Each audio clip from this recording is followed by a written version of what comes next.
Alrighty. Hi guys, and welcome to the very final episode of Torchlite. I'm your host, Jacob Binder, and this is Mr. Morris. And today we're going to be talking about your career today. Great, Jacob. Actually, can I restart? That was a horrible intro.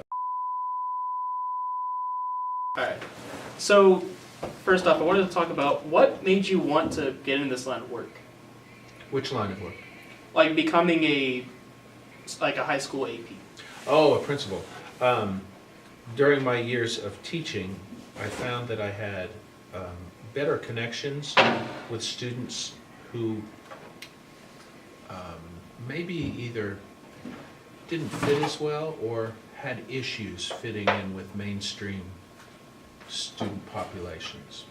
So by being an AP, I felt like I could work with more of those kids, and I could also work more with teachers who have those kids in their classes.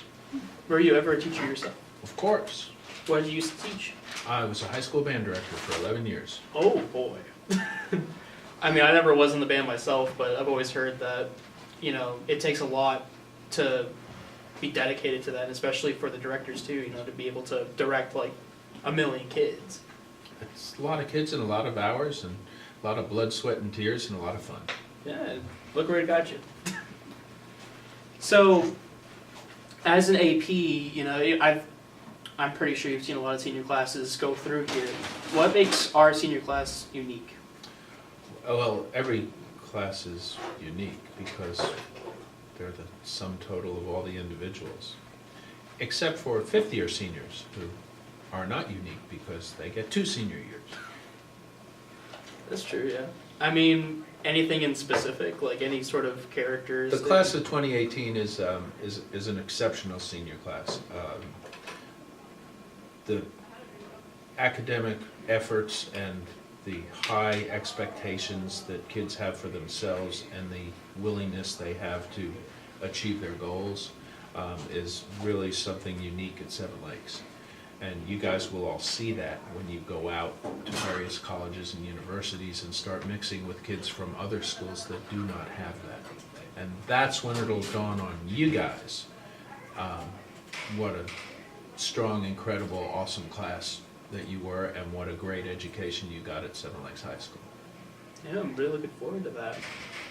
What would you call the proudest moment of your career?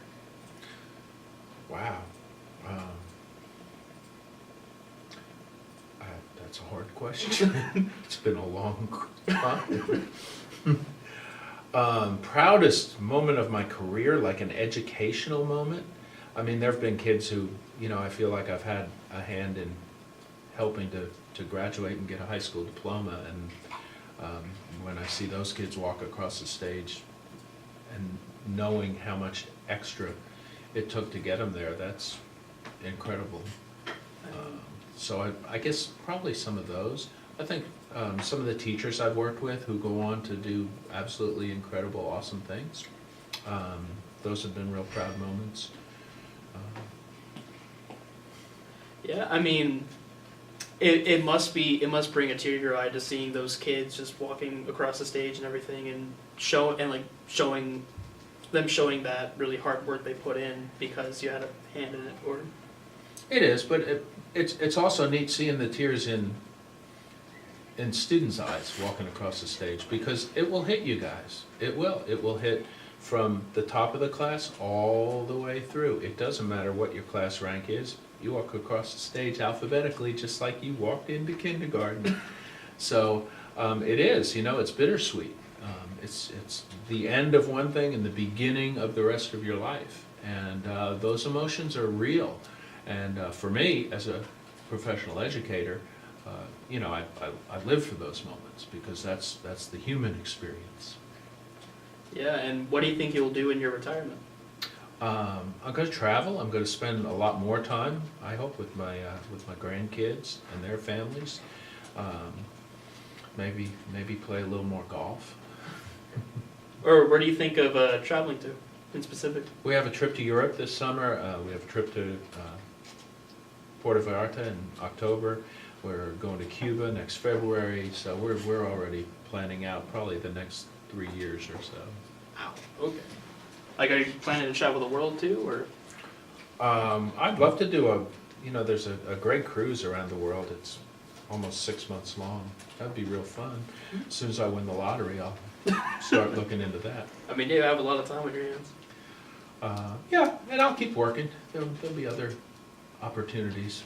Of course. And, before we close or anything like that, do you have anything you'd like to say to the senior class of 2018? Oh, I think they've heard it all before.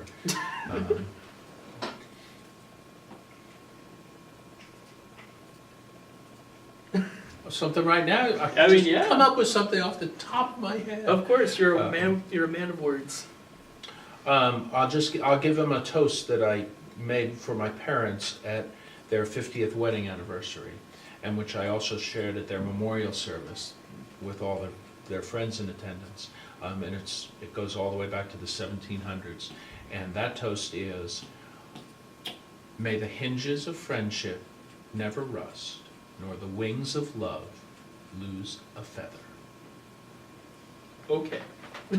We're gonna have to write that down and put it on a plaque somewhere, just because that's wow. That's very impactful. It's very beautiful. Alrighty, and I mean, I can't really think of anything else. I could think of lots of stuff, but